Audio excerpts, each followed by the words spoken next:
ఇక ఇవాళ news papers లో ప్రధాన వార్తలు చూద్దాం. ముందుగా నమస్తే తెలంగాణ దినపత్రిక మనకి ప్రధానంగా మొత్తం దేశం సైన్యం ప్రధాని మోదీ కాళ్ళ మీద పడ్డాయంటూ వార్త కనిపిస్తుంది. ఆపరేషన్ సింధూర్ పై మధ్యప్రదేశ్ డిప్యూటీ సీఎం వివాదాస్పద వ్యాఖ్యలు చేసిండ్రు. సుప్రీంకోర్టు హెచ్చరించినా కూడా బీజేపీ నేతల తీరు మారట్లేదు. సోఫియా ఖురేషిపై మరో నేత అనుచిత వ్యాఖ్యలు చేసిండ్రు. భారత సైన్యాన్ని అవమానించడమేనంటూ విమర్శల వెల్లువెత్తుతోంది. దీనికి సంబంధించిన అప్డేట్ ఇది. ఇక మరోవైపు చూసుకుంటే ప్రధానంగా మంత్రుల కమిషన్లు ఫుల్ ఖజానా డల్ అంటూ కీలకంగా ఇంకో వార్త చూస్తున్నాం మనం. ఒకవైపు రాష్ట్ర మంత్రివర్గంలో కమిషన్లు పైసల పంచాయతీల రచ్చ నడుస్తుంటే మరోవైపు రాష్ట్ర ఖజానా చిక్కిశల్యం అవుతుంది. పైసలు ఇవ్వకుంటే ఫైళ్లు కదలట్లేదని, పనులు జరగట్లేదని పలువురు కాంగ్రెస్ నేతలే బాహటంగా విమర్శిస్తుండడం వాస్తవ పరిస్థితికి అద్దం పడుతుంది అనేది ఇక్కడ గమనించాలి. సో ఈ అనధికార కప్పం కట్టలేము మహాప్రభు అంటూ కాంట్రాక్టర్లు గతంలోనే సచివాలయంలో ధర్నాకు దిగిండ్రు.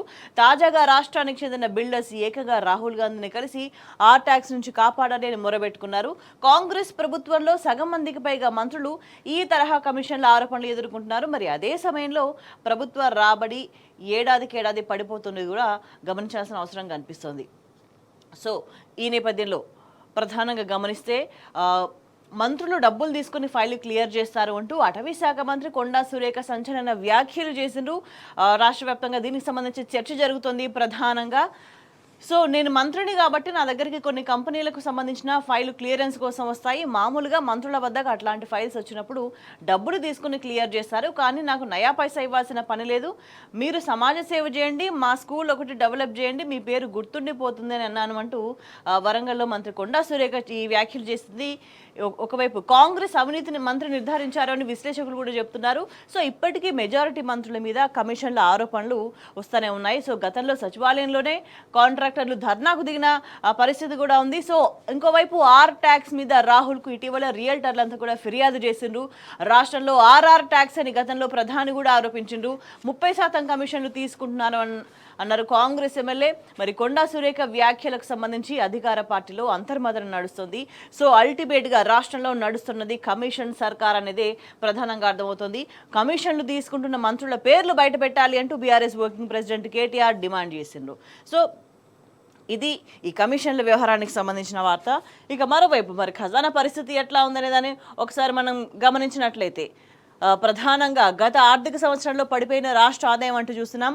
ప్రభుత్వ బడ్జెట్ అంచనాలో వచ్చింది 3వ వంతే, 2.21 లక్షల కోట్లు అంచనా. మరి వచ్చింది 1.67 లక్షల కోట్లు మాత్రమే. మరి రియల్ ఎస్టేట్ రంగం కుప్పకూలింది.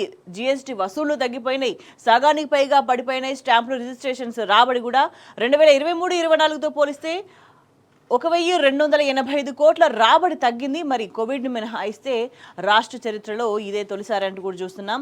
కాకు సమర్పించిన వార్షిక నివేదికలో సర్కారు వెల్లడి చేసిన అంశాలు ఇవి. సో 2024-25లో పరిస్థితి ఎట్లా ఉందంటే రెవెన్యూ రాబడులు అంచనా ఎట్లా ఉంది? 2,21,242 కోట్లుంటే వచ్చింది మాత్రం 1,67,804 కోట్లు మాత్రమే ఉంది.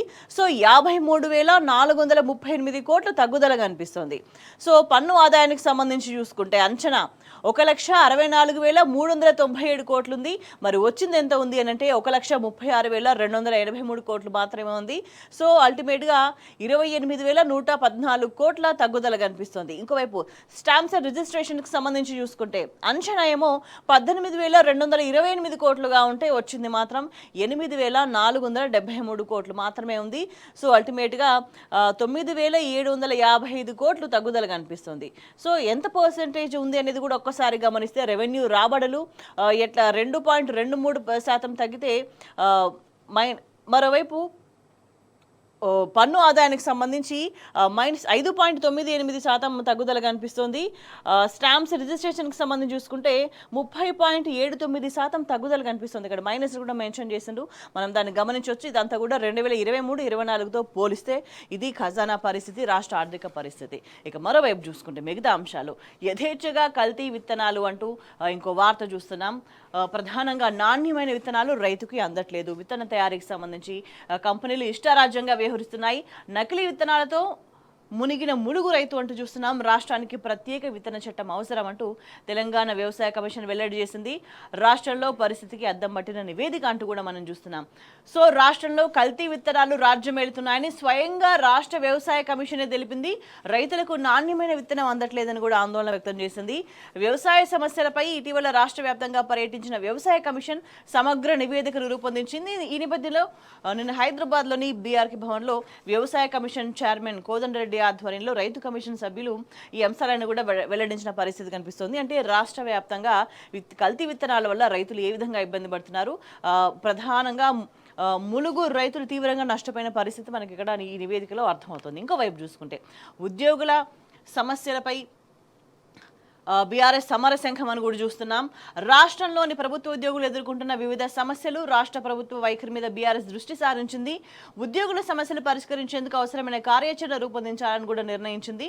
ఉద్యోగుల అంశంతో పాటు రాష్ట్ర ప్రభుత్వం అనుసరిస్తున్న ప్రజా వ్యతిరేక విధానాలపై పోరాటం చేయాలని కూడా భావిస్తుంది.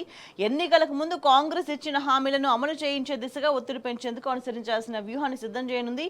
సో దీనిపై బీఆర్ఎస్ వర్కింగ్ ప్రెసిడెంట్ కేటీఆర్, మాజీ మంత్రి హరీష్ రావు చర్చించారు. నిన్న కోకాపేటలోని హరీష్ రావు నివాసానికి కేటీఆర్ వెళ్లి పలు అంశాలకు సంబంధించి సుదీర్ఘంగా చర్చించారు. 1-2 రోజుల్లో మరికొందరు నేతలతో కూడా భేటీ కాబోతున్నట్టుగా సమాచారం అందుతోంది. ఇక మిగతా అప్డేట్స్ ఒకసారి చూస్తే దళిత ద్రోహి కాంగ్రెస్ అంటూ ఇంకో వార్త చూస్తున్నాం మనం. ప్రధానంగా దళితులకు కాంగ్రెస్ ఏనాడు పదవులు ఇవ్వలేదు. 1985 నుంచి ఇప్పటిదాకా పార్టీలో ఎంతమంది దళితులకు పదవులు ఇచ్చారో చెప్పాలి. 98 మంది అధ్యక్షుల్లో 4 కూడా దళితులు లేరు. 46 ఏళ్ల పాటు కాంగ్రెస్ పార్టీకి గాంధీలే అధ్యక్షులుగా కొనసాగారంటూ కొప్పుల ఈశ్వర్ చేసిన కమెంట్స్ మనం ఇక్కడ చూస్తున్నాం. ఇక్కడ ప్రధానంగా నీ పార్టీ దుర్మార్గపు చరిత్ర తెలుసుకో రేవంత్ అన్నారు. మహేష్ కుమార్ ను పీసీసీ అధ్యక్షుడిని చేసే ముందు మిగతా పార్టీలను అడిగారంటూ కూడా ప్రశ్నించారు. ఆ పదవి దళితుడికి ఎందుకు ఇవ్వలేదు అంటూ కూడా ప్రశ్నించారు. నిత్యం రాహుల్ గాంధీ భజనే తప్ప ఖర్గేను ప్రధానమంత్రిని చేయాలని ఎన్నడైనా కోరావా అంటూ కూడా ప్రశ్నించారు. 46 ఏళ్లు గాంధీలే కాంగ్రెస్ కు అధ్యక్షులు, మరి నీ పార్టీలో సామాజిక న్యాయం ఎక్కడ అంటూ మాజీ మంత్రి కొప్పుల ఈశ్వర్ సీఎంపై మండిపడ్డ వార్త మనకి ఇక్కడ ప్రధానంగా కనిపిస్తుంది. ఇక మరోవైపు చూసుకుంటే సున్నపు గనుల లీజ్పై చేతులు ఎత్తేసిన కేంద్రం అంటూ ఇంకో వార్త చూస్తున్నాం. అవకతవకలకు సంబంధించి పీఎంఓకు సామాజిక కార్యకర్త ఫిర్యాదు చేసిండ్రు. 3 నెలల తర్వాత స్పందించింది కేంద్ర గనుల శాఖ. ఫిర్యాదును రాష్ట్ర మైనింగ్ శాఖకు పంపుతున్నట్టుగా రిప్లై వచ్చింది. సో సూర్యాపేట గనుల్లో ఎంఎండిఆర్ చట్టానికి సున్నం అంటూ చూస్తున్నాం. అటవీ శాఖ ఎన్ఓసి లేకుండానే గనుల ఈ వేలం జరిగిన వార్త మనకి ఇక్కడ ప్రధానంగా కనిపిస్తుంది. సో ఇంకొక వైపు చూసుకుంటే ఎన్ఆర్ఐలపై ట్రంప్ బాధుడు అంటూ ఇంకో వార్త చూస్తున్నాం. స్వదేశానికి పంపే నగదుపై 5% ట్యాక్స్కు ప్రతిపాదన అంటూ గమనిస్తున్నాం. సో అమెరికా పౌరసత్వం లేని వాళ్లపై పన్ను విధింపుకు నిర్ణయం తీసుకున్నట్టుగా కూడా మనకి ఇక్కడ ప్రధానంగా కనిపిస్తుంది. ఇంకోవైపు మూసి హద్దులు నిర్ధారించాలి అంటూ గరిష్ట ప్రవాసాన్ని గుర్తించాలి, నాలాలు కల్వర్ట్లు బాగు చేయాలంటూ పలు శాఖల అధికారుల నుంచి సూచనలు వచ్చాయంటూ హైడ్రా వ్యవహార శైలి అది. సో ఏ విధంగా హైడ్రా వల్ల ఇబ్బంది పడుతున్నారు ప్రజలంతా అని చూస్తున్నాము. నిన్న మొన్నటి దాకా కూడా రియల్ ఎస్టేట్కి సంబంధించి స్క్వేర్ ఫీట్కి ఇంత కేటగిరీస్గా విభజించుకొని ట్యాక్స్ వసూలు చేస్తున్నారు, చెప్పిన మాట వినకపోతే హైడ్రాని పంపిస్తామని బెదిరిస్తున్నారంటూ కూడా మనం వార్తలు చూస్తున్నాం. సో మరి ఈ నేపథ్యంలో మరి ఇంకేం జరగబోతుంది, ఏం చేస్తారనేది వేచి చూడాల్సిన అవసరం కనిపిస్తుంది. ఈ అంశాలు ఒకసారి మనం గమనించినట్లయితే మనకి ప్రధానంగా నల్లమలలో నిశ్శబ్ద నరమేధం అంటూ వార్త కనిపిస్తుంది. చెంచుల వేదన అరణ్య రోదనగా మారిన పరిస్థితి కనిపిస్తుంది. సో మనకి ఇక్కడ ఫోటోగ్రాఫ్స్ కూడా కనిపిస్తున్నాయి. నల్లమల అటవీ ప్రాంతంలో కుమ్మెనపెంటలో తమ గుడిసెల దగ్గర కూర్చున్న చెంచు మహిళలు, పురుషులు ఫోటోగ్రాఫ్ చూస్తున్నాం. అయితే ఇక్కడ ఎటువంటి పరిస్థితులు ఉన్నాయి అని అంటే నల్లమల అటవీ ప్రాంతంలో శుద్ధబాయి నుంచి నీళ్లు తోడుకొని క్యాన్లలో వడబోసుకుంటున్నారు వీర్లపెంట చెంచులు. సో వాళ్ళ జీవన శైలి ఎట్లా ఉంది, జీవన స్థితిగతులు ఎట్లా ఉన్నాయి అనేది మనకి ఇక్కడ ఫోటోగ్రాఫ్స్ చూస్తే అర్థమవుతుంది. ప్రధానంగా 2 ఏళ్లలో మొత్తం 770 మంది చెంచులు మృత్యువాత పడ్డ వార్త మనకి ఇక్కడ కనిపిస్తుంది. సో 2 ఏళ్లుగా అడవిగాచిన వెన్నెలగా చెంచుల సంక్షేమం, యురేనియం అన్వేషణలో 4000 బోర్లు తవ్వింది సర్కార్. గిరిజనుల దూపతీర్చే 4 బోర్లు వేయడానికి కూడా వెనకడుగు వేసింది. మరి నట్టడవిలో గుక్కెడు నీటికి అల్లాడుతున్నారు చెంచుపెంటలో అక్కడ నివసిస్తున్న వాళ్ళంతా కూడా. ఏటా పెరుగుతున్న పులులు, తగ్గుతున్న చెంచు జనాభా అంటూ కూడా మనం గమనించాలి. పులుల అభయారణ్యం కోసం వాళ్ళపై తీవ్రస్థాయి నిర్బంధం, శత్రువులుగా చూసే ఫారెస్ట్ శాఖకే ఐటీడీఏ పీఓ బాధ్యతలంటూ కూడా మనం గమనించాలి. సో పెంట దాటేందుకు వీలు లేకుండా చెంచులపై అనేక ఆంక్షలు కనిపిస్తున్నాయి. సో నమస్తే తెలంగాణ క్షేత్రస్థాయి పరిశీలనలో ఈ వాస్తవాలను కూడా బయటపడ్డ పరిస్థితి కనిపిస్తుంది.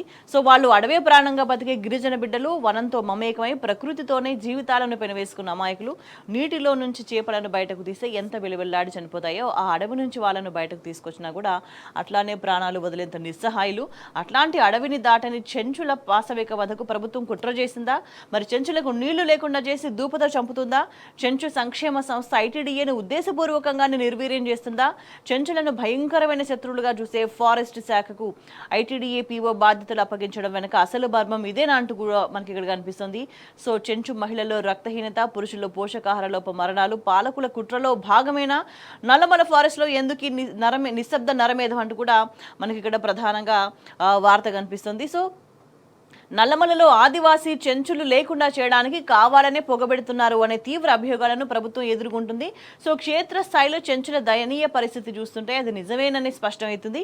అడవిలో పెద్ద పులికి కూడా భయపడని చెంచులు ఫారెస్ట్ అధికారులను చూసి నిట్ట నిలువున వణికిపోతున్న పరిస్థితులు కనిపిస్తున్నాయి.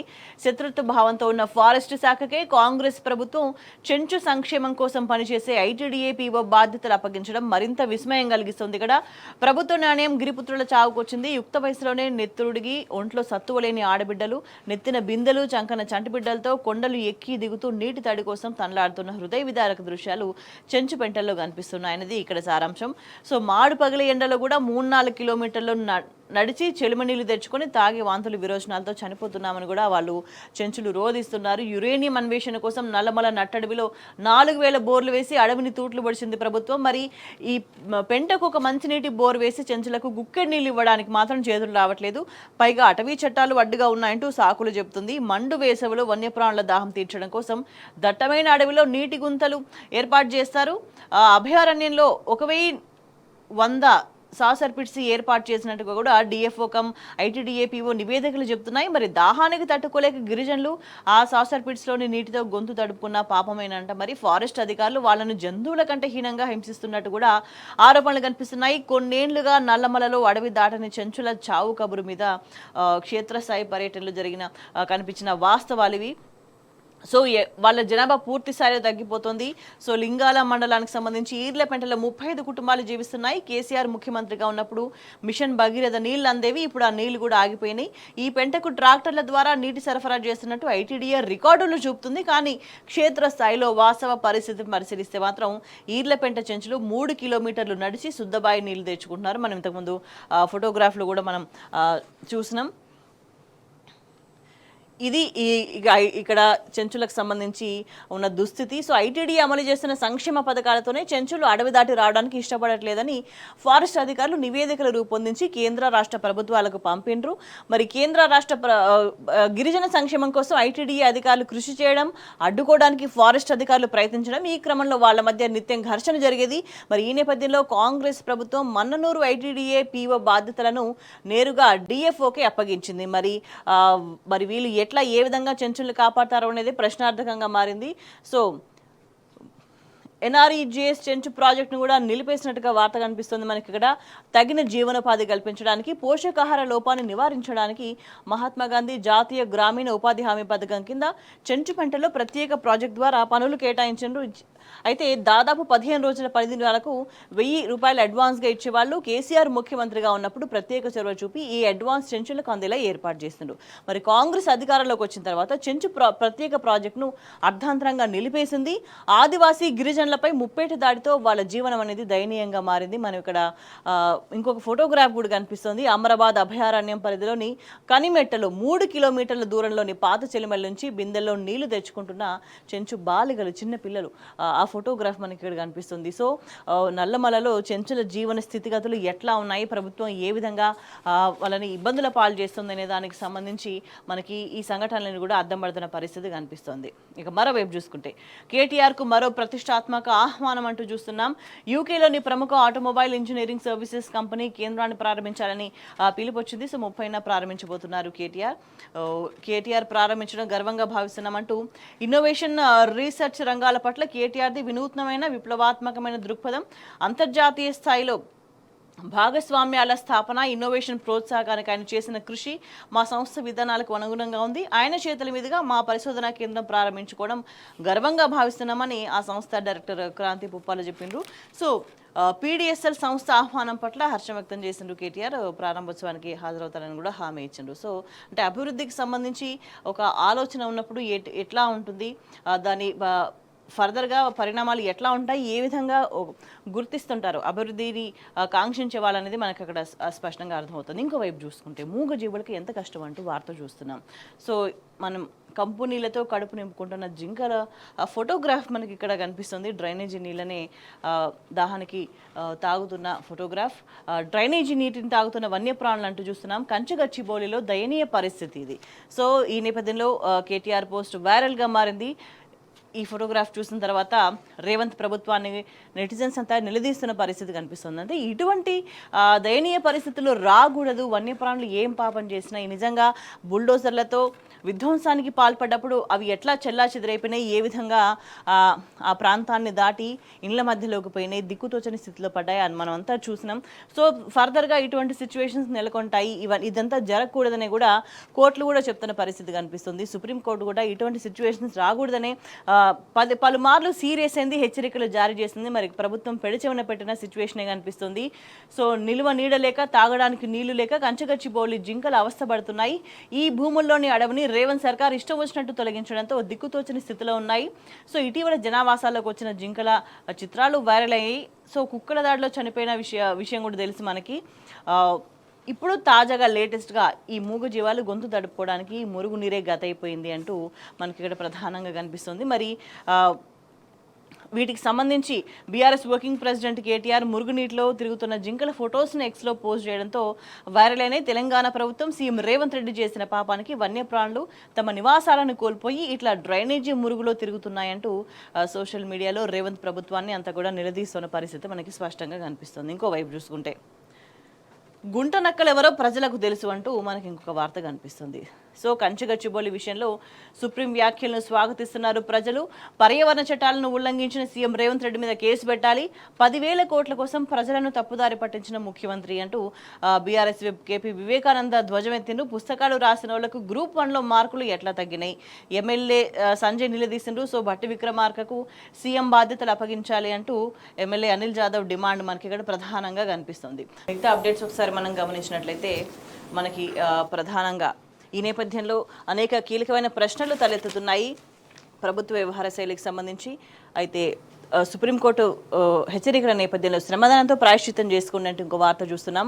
హెచ్సియులో నరికిన చెట్లను తిరిగి నాటండి అంటూ ప్రభుత్వానికి ఎమ్మెల్సీ దాసోజు బహిరంగ లేఖ రాశారు. సుప్రీంకోర్టు ఆదేశాల మేరకు ముఖ్యమంత్రి మంత్రులు హెచ్సియులో శ్రమదానం చేసి నరికిన చెట్లను తిరిగి నాటండి అంటూ చురుకలు అంటించారు. ఈ మేరకు ప్రభుత్వానికి బహిరంగ లేఖ రాశారు. సుప్రీం తీర్పుతోనైనా ప్రభుత్వానికి కనువిప్పు కలగాలని అన్నారు. ప్రకృతిని నాశనం చేసే సర్కార్ చర్యలు రాక్షస స్వభావానికి నిదర్శనమని కూడా మండిపడ్డారు. పర్యావరణ విధ్వంసానికి పాల్పడుతున్న కాంగ్రెస్ సర్కారు మీద పచ్చదనం కోసం పరితపిస్తున్న యువత ఆగ్రహంగా ఉందని కూడా స్పష్టం చేసింది. సో మీరు చేసిన అరాచకానికి మీరే బాధ్యులు, మొక్కలు నాటి ఆ చేతులతో క్షమాపణలు చెప్పండి అంటూ కూడా నిలదీసిన పరిస్థితి కనిపిస్తుంది. ఇంకా మరోవైపు చూసుకుంటే మావోయిస్టులతో చర్చలు జరపాలి అంటూ రౌండ్ టేబుల్ కాన్ఫరెన్స్లో ప్రొఫెసర్ హరగోపాల్ చేసిన వ్యాఖ్యలు కనిపిస్తున్నాయి.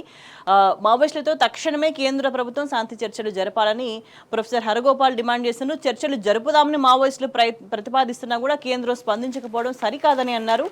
మావోయిస్టులతో కేంద్రం వెంటనే చర్చలు జరపాలని డిమాండ్ చేస్తూ వివిధ విద్యార్థి సంఘాల ఆధ్వర్యంలో శాంతి చర్చలు మేధో స్పందన ఆనందానికి సంబంధించి రౌండ్ టేబుల్ సమావేశం జరిగింది. అందులో ఈ వ్యాఖ్యలు చేసిండ్రు ప్రొఫెసర్ హరగోపాల్. ఇక మరోవైపు చూసుకుంటే ఇంజనీరింగ్ ఫీజులు పెంచొద్దు అంటూ మనకి ఇంకో వార్త కనిపిస్తుంది. ఫీజు పెంపు నివేదిక తప్పుల తడకగా ఉంది, వాటిపై విచారణ చేపట్టాలి అంటూ బీఆర్ఎస్ రాష్ట్ర అధ్యక్షుడు గిరి శ్రీనివాస్ యాదవ్ డిమాండ్ చేసిన వార్త మనకి ఇక్కడ కనిపిస్తుంది. రాష్ట్రంలో వచ్చే 2 ఏళ్ల దాకా కూడా ఇంజనీరింగ్ కళాశాలలో ట్యూషన్ ఫీజులే పెంచొద్దంటూ తాజాగా ఫీజుల పెంపు యోచనను వెంటనే నిలిపివేయాలంటూ కూడా బీఆర్ఎస్ రాష్ట్ర అధ్యక్షుడు గిరి శ్రీనివాస్ యాదవ్ రాష్ట్ర ప్రభుత్వాన్ని డిమాండ్ చేసిండ్రు. సో ఆయన రాష్ట్రంలోని ప్రైవేట్ ఇంజనీరింగ్ కాలేజీలలో విచ్చలవిడిగా ట్యూషన్ ఫీజులు పెంచుతున్నారని, 1,60,000 దాకా ఉన్న ట్యూషన్ ఫీజును ఏకంగా 2,80,000 వరకు కూడా పెంచారు. సో ఇంత పెద్ద మొత్తం ఫీజులను పేద విద్యార్థులు ఎట్లా భరిస్తారంటూ కూడా ప్రశ్నించిన పరిస్థితి కనిపిస్తుంది. సో ఈ నేపథ్యంలో యాజమాన్యాల నివేదిక మీద అనుమానాలంటూ చూస్తున్నాం. ట్యూషన్ ఫీజుల పెంపు కోసం ప్రైవేట్ ఇంజనీరింగ్ కాలేజీ యాజమాన్యాలు సమర్పించిన నివేదికలకు సంబంధించి అనేక అనుమానాలు ఉన్నాయని కూడా గెలు శ్రీనివాస్ యాదవ్ అన్నారు. సో ఈ నివేదికలు నిగ్గుదేల్చాలి అంటే థర్డ్ పార్టీతో విచారణ చేపట్టాలని కూడా డిమాండ్ చేసిండ్రు. టీఎఫ్ఆర్సీ ఆడిటర్స్ కూడా కుమ్మకై ఫీజుల పెంపుకు సహకరిస్తున్నారంటూ కూడా దుయ్యబట్టిండ్రు. మరి యాజమాన్యాలకు తలగ్గకుండా ప్రభుత్వం ఫీజులు నియంత్రించాలని కూడా డిమాండ్ చేసిన పరిస్థితి కనిపిస్తుంది. ఇక మరోవైపు చూసుకుంటే 50 కాలేజీల్లో ఫీజుల పెంపుకు బ్రేక్ అంటూ క్వశ్చన్ మార్క్తో కూడిన వార్త మనకు కనిపిస్తుంది ఇక్కడ. సో ఆ కాలేజీల్లో అసాధారణంగా ఫీజుల పెంపుపై సర్కార్ అభ్యంతరం పునర్విచారణకు ఆదేశించిన సర్కార్ అంటూ మనం వార్త చూస్తున్నాం. మరి రాష్ట్రంలో బీటెక్ ట్యూషన్ ఫీజుల సవరణ మళ్ళీ మొదటికి రాబోతోందా? దాదాపు 50 కాలేజీల్లో ఫీజుల పెంపుకు బ్రేక్స్ పడనుందా అనేది ఇక్కడ మనకి క్వశ్చన్ మార్క్గా కనిపిస్తుంది. సో ప్రధానంగా 50 కాలేజీల్లో పెరుగుదలకు సంబంధించి అనుమానాలు వ్యక్తమవుతున్నాయి. 40 నుంచి 50 కాలేజీలో ఫీజులు అసాధారణంగా పెరగడంపై అనుమానాలు కనిపిస్తున్నాయి. ఒకేసారి 50 నుంచి 60,000 ఫీజులు పెరగడానికి దారితీసిన కారణాలకు సంబంధించి ముఖ్యంగా 2-3 కాలేజీల్లో ఫీజులు 2 లక్షలకు చేరిన పరిస్థితి. మరి పలు కాలేజీలో ఒకేసారి 50 నుంచి 60,000 ఫీజులు పెరిగినాయి. మరో 9-10 కాలేజీల్లో పెరగనేలేదు.